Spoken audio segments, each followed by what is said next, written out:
કુમારપાળના રજવાડા વખતે સોરઠનો એક રાજા સમરસિંહ જેનું નામ હતું, બહુ ઊંચો નીચો થતો હતો.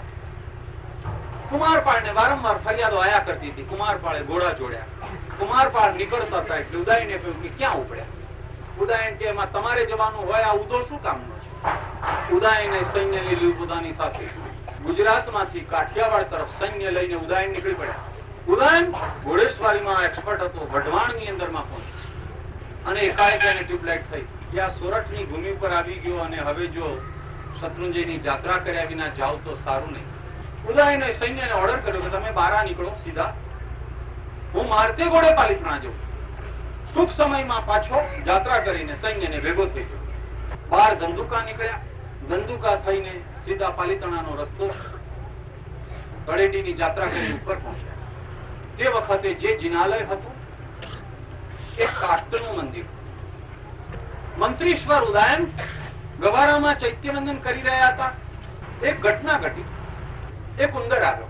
કોઈ બહેને માટીના પરણાયાની અંદરમાં ઘી પૂરી, દીવો પૂરી, આરતી કરીને દીવો ત્યાં મૂકી દીધેલો ઉમરા ઉપર. ઉંદરને સાચા ઘીની સ્મેલ આવી ગઈ.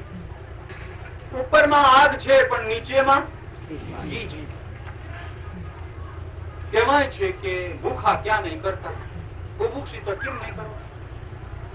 એને સળગતો દીવડો ઘી સાથે ખેંચવાનો ટ્રાય અને ઉંદરે છે તે સળગતી દિવેટને પકડી લીધી. પકડીને થોડીક આગળ લઈ ગયો.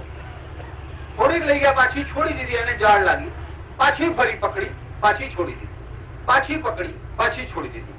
એની આ ચેષ્ટાને બેઠા બેઠા મંત્રીશ્વર ઉદયન જોઈ રહ્યા છે કે ન કરે નારાયણને આ દિવસ છે, રાતના અખંડ દીવાની વાટ.